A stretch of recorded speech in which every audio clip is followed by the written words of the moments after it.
Whistleblower John Ferguson of Denning, a significant pharmaceutical business, kills multiple executives and ends his life as the police storm the premises, feeling frustrated with the apparent lack of action made against the company. Ferguson was their key witness, so Tom Miller, the paralegal working on the Denning case, starts to doubt the outcome of the trial that is supposed to take place against Denning.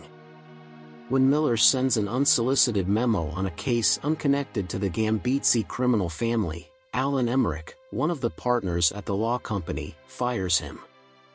Miller's boss attacks his idealism as financially unwise. Miller's buddy and fellow paralegal Roger first expresses sympathy to him, but he later comes back to the office to finish up late work.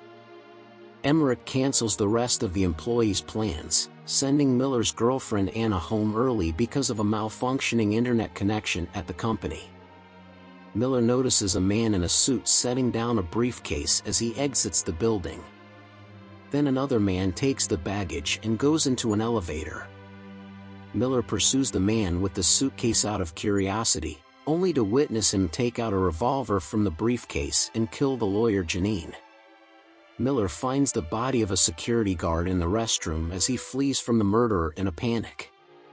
Roger rejects Miller's idea to save Emmerich when he warns him of the danger because he doesn't think Emmerich would do the same for them.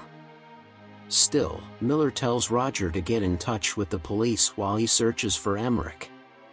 The murderer locates Roger and strangles him before he can answer the phone. The murderer discovers there are more people within the building than he had anticipated as Miller's cell phone, which is charging, starts to chime. After utilizing his understanding of the building's security measures to avoid being apprehended, Miller eventually finds Emmerich in an office with a woman he recognizes as Lorraine Gambizzi. Gambizzi grabs a revolver when the murderer bursts into the room, but he manages to shoot her before she can react. The murderer instructs Emmerich to stay in the office and saves his life, failing to see that Miller has hidden. Miller believes the assassin is a Gambizzi hitman who was assigned to kill Lorraine because she was planning to testify against her husband when he left. Miller is hoping that her death will drive the killer away. But the murderer tries to get into Miller and Emmerich's safe haven, the record room, a reinforced vault. The murderer lures Anna back into the building using Miller's freshly charged cell phone and makes fun of Miller for it. Anna comes and is immediately taken captive by the killer.